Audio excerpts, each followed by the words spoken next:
the oppressor is the devil that the Bible speaks of. You understand? And of course, that just means deceiver. The word devil, don't get flustered by us calling the oppressor the devil. It just means deceiver. It just means a big fat liar. That's all it means. It means that he's the big fat liar on the earth because he tells all the lies. He deceives everybody for his own gain. You understand? But the I.S.U.P.K, the Commandant General YAHANNA, we here to do the job the Most High sent us to do, which is dispel all his lies and all his myths. Give me Revelation chapter 13 and verse 10. You understand? Because a lot of times when we come out here, our brothers and sisters, when we say some harsh truth, my brother I.S.U.P.K said it. You know, the truth can hurt. The truth hurts. You hear a bunch of black men with a microphone saying that America is going to fall, saying that God doesn't love everybody, saying that we should not join with America and hug and be in a big rainbow coalition, hands across America, lovey-dovey rainbow Skittles and all of that. And it scares people, but it's okay. We're going to tell you why in the Bible we say that. And we're going to make it real easy for our brothers and sisters. Understand this, black man, Hispanic man, Native American, Indian man, woman, and child. Your suffering will soon be over because your oppressor is going into captivity. The same man that had your ancestors in chains, guess where he's going? He's going into chains. He's going to be telling the field, except he's going to be doing it in a kingdom that is never going to end. He's going to be your perpetual slaves. You understand? That's right. And we're going to get retribution for what happened to us. They killed, give me Isaiah 14 and 21. They did the same thing to my people. So you said that they put millions of my people. Should a murderer go to jail for murdering? Absolutely. Should a thief go to jail when he steals? Absolutely. Should a robber pay back the money he robbed? Absolutely. So why shouldn't the white man pay for what he did? That's right. That's right. One day you'll see just how it feels. Payback is a dog. It's a dog. Payback is a dog. It's a dog. Payback is a dog. It's a dog. Payback is a dog. It's a dog. I'm in a hell of a hole, was never expected to grow. This is the book of Revelation, chapter 13, verse 10. Yeah, don't take this as our words. These are not our words, Charlotte. These are God's words. These are God's words. And if we have an issue with these words, then we have an issue with the Most High. Okay? Read. He that leadeth into captivity. He that does what? He that leadeth into captivity. The transatlantic slave trade. He that leadeth into captivity. You understand? He that leadeth into captivity. He that puts someone else, another nation, another group of people in slavery, in bondage. You understand? The Bible's going to tell us something about this kind of person, these kind of people. He that leadeth into captivity, go ahead, shall go. Okay, wait a minute, shall go. So he that leadeth into captivity, something's going to happen to him. He's going to go somewhere. Now let's see, Darash. It might say he's going to go to heaven with the people that he enslaved. It might say he's going to go to the heavenly skies and sit on a rock with Jesus Christ and tell stories around the campfire to all the little babies. But let's find out where he's going. Go ahead. Shall go into captivity. He's going to go where? Shall go into captivity. The oppressor's going where? Shall go into captivity. Everyone that oppressed blacks, Hispanics, Native American Indians shall go where? Go into captivity. That is what the Bible says. That is the fate of all of these nations that have oppressed and helped destroy blacks, Hispanics, and Native American Indians. Man, read it from the top. This is the book of Revelation, chapter 13, verse 10. He that leadeth into captivity shall go into captivity. You understand? That's called fairness. Everybody wants to say that, you know, God is a loving God. God is a merciful and just God. Well, it wouldn't be just if black people don't get justice. It wouldn't be just if Hispanics and Native American Indians don't get justice, man. Who paid for the Trail of Tears? Who paid for the displacement, you understand, of the Native American Indians? Who paid for the murder of the Native American Indians? The genocide. Who paid for that, man? Who paid, you understand, for my great-great-grandmother being abused during slavery, man? Who paid the price for that? No one paid for that. So what? Now I gotta just say, well, I'm gonna go to heaven with what's that old person that be on the TV at 4 a.m. Trying to sell you the miracle spring water? Peter Popoff, and I gotta go to heaven with Joel Osteen, who was hiding, you know what I'm saying, racks in the walls, man. I gotta go to heaven with him. I gotta go to heaven with the same people that abused my grandmother, stole from my grandfather, that hung my uncle from a tree. I gotta go to heaven with him. To hell with that, man. We gotta start reading this Bible. We gotta be fair to black people, Hispanics, Native American Indians, man. We need something. Read it again. He that leadeth into captivity shall go into captivity. You got a question, sis? What's your question? No, you can just say, I can hear you loud. Okay, but he said, yea, do I walk through the valley of the shadow of death, I will fear no evil, for thou art with me. He said, my rod and my staff, that's how I comfort me. That's how I go to prepare the table in the place of my enemies. Right. So stand down. He said, stand. Well, guess what? As far as our enemies, we're not telling our people to go out here and harm not anybody of these other nations. We're not telling no black person, Hispanic or Native Indian, to go and harm Caucasian people or any of these other nations. Guess what? What you said is true. You know why? We're reading it in the Bible. God is going to do it for us. We don't have to do any of that. We don't have to do nothing to our enemies. He'll handle it. I.S.U.P.K. Read that from the top, brother, and tell me where you at. Come. It's the book of Revelation, chapter 13, verse 10. He that leadeth into captivity shall go into captivity. He that killeth with the sword. So we're talking about the crimes against black people, Hispanics, and Native American Indians, man. And a lot of our people profess to love blacks, Hispanics, and Native American Indians, but then we start reading about what God is going to do to our enemies, how he's going to free us from the hell that we've been in America. Now everybody wants to put the Bible to the side. But we got to go into these scriptures. You know why? Because our salvation is in these scriptures, man. Real hope for black people is in these scriptures. It's not in my feelings. It's not in what I like to believe in. It's not in what makes me feel good and makes me feel happy. It's in what God said. Read that last part again. He that killeth with the sword. He that killeth with the sword, man. Christopher Columbus, he killed with the sword, man. Christopher Columbus is about to be celebrated on what, Monday?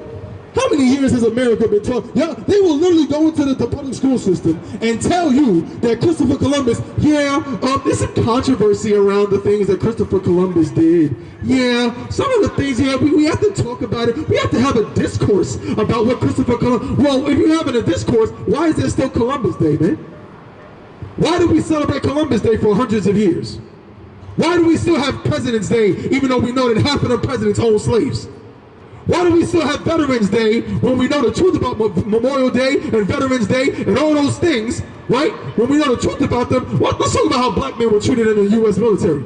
Right. Let's talk about how they're treated in the U.S. military right now. Right. Let's talk about how black men didn't qualify, you understand, for the low interest loans on homes after World War II that they got promised, man. Right. Let's talk about that.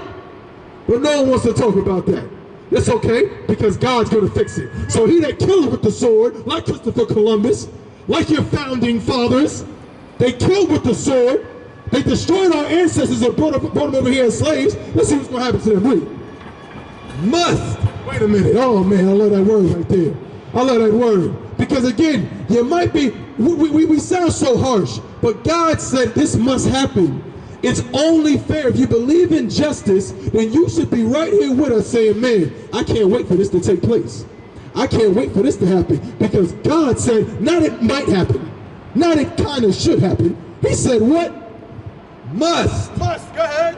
Must be killed with the sword. Man, if you kill with the sword, you must be killed with the sword. So I think that's pretty much telling you what America got going on.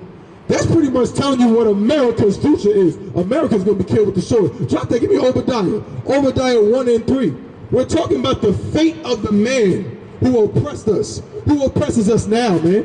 We are in Charlotte, North Carolina. What's it? Mecklenburg County? You understand? And I'm down here like my brother said before. I'm not even from here, but you know what? It looks very familiar.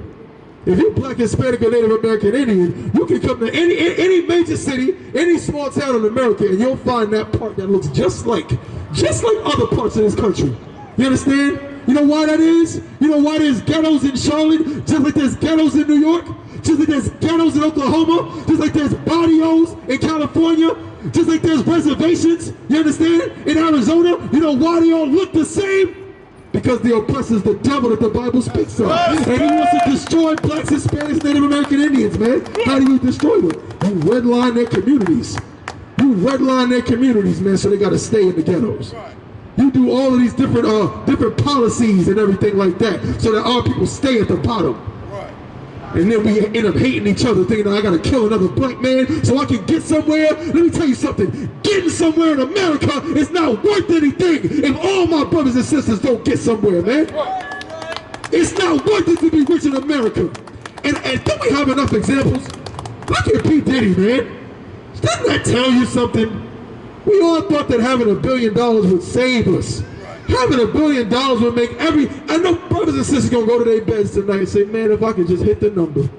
If I could just hit the number and have $500 million, 200 million, give me 1 million, it's gonna fix everything.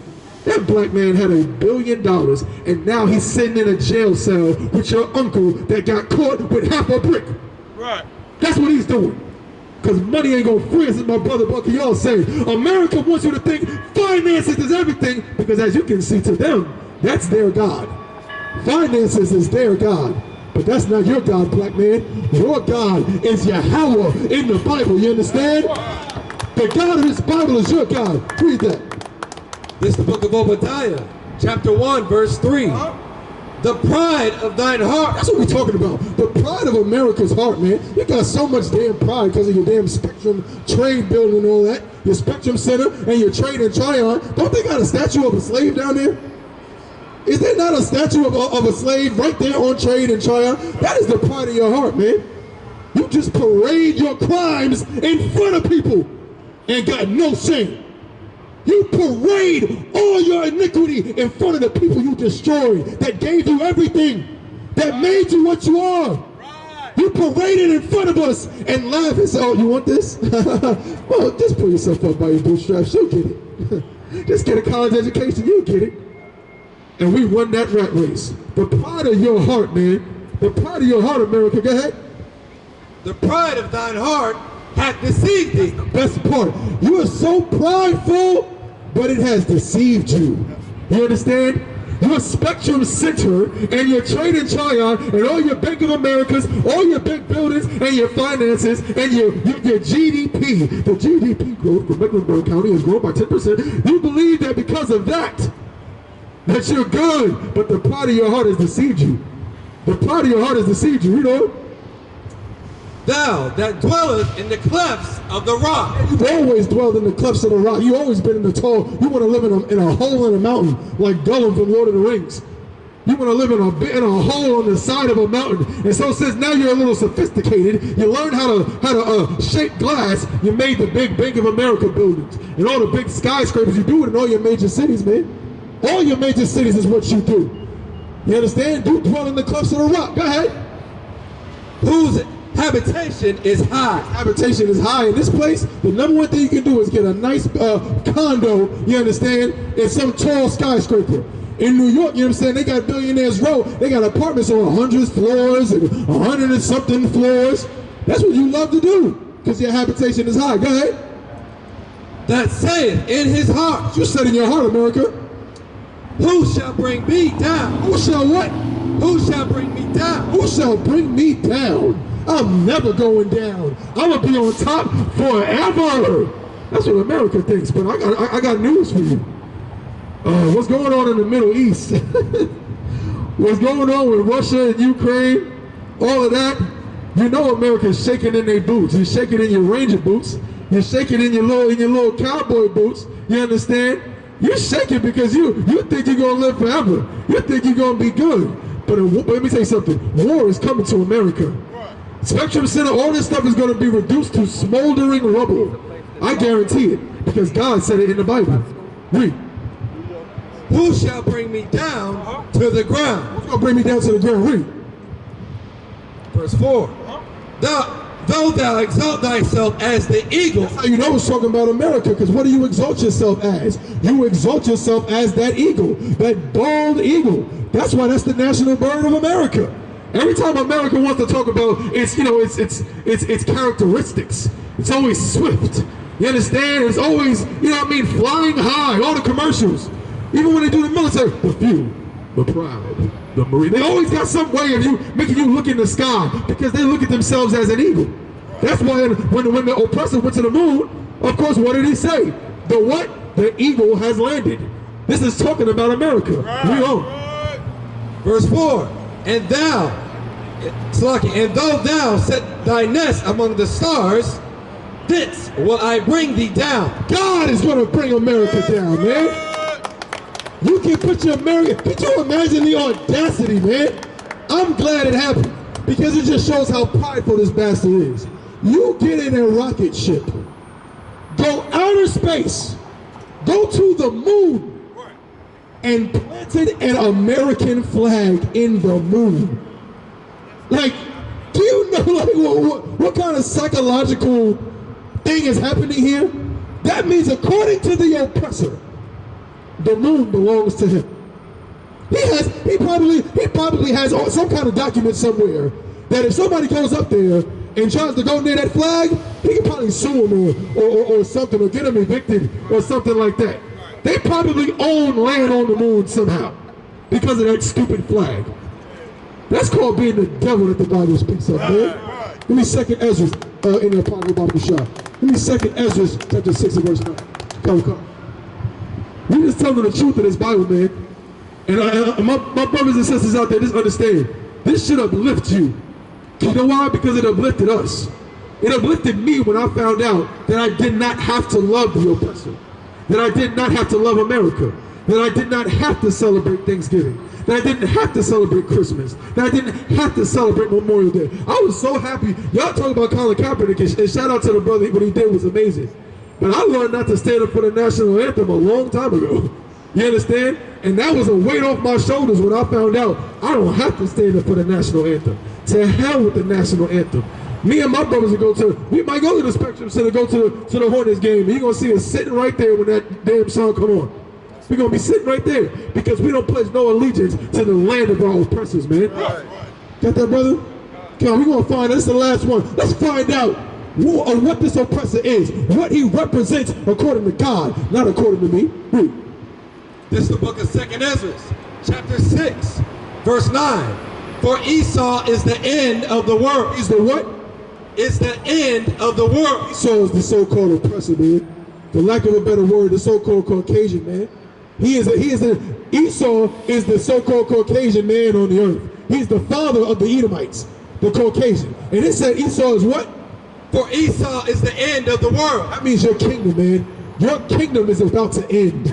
This is the end of your world. And seeing these I.S.U.P.K. prophets should let you know that your world is coming to an end, man. Because we're not shucking and jiving for you. We're not shucking and jiving for you no more. We're going to come up here and tell you the truth. We're going to tell you the truth unashamedly. Your kingdom is going to crumble very soon. Read it again. This is the book of 2nd Ezra, chapter 6, verse 9. For Esau is the end of the world. You are the end of the world. Read. And Jacob. And who? And Jacob. And who? And Jacob. The 12 tribes of Israel, blacks, Hispanics, and so-called Native American Indians. We are what? And Jacob is the beginning of it that followeth. Our kingdom is about to begin real soon. Just be patient, man. Just be patient and let the Lord do his work.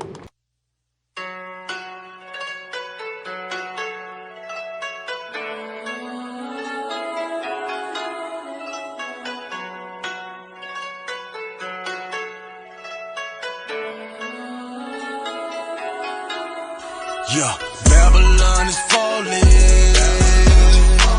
To rise no more. Babylon is falling. To rise no more. Falling.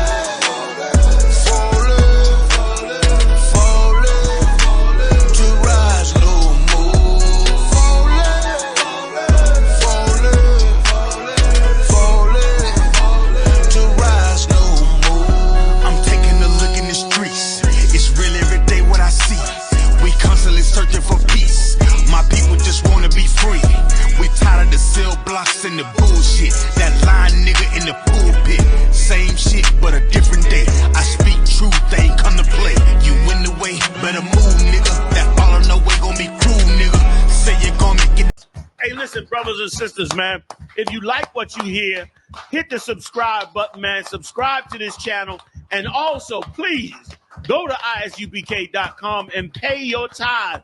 Drop me some cash so we can move around this planet like we need to, man, and do the things we need to do. They're one West. They're one West. They're one West. They're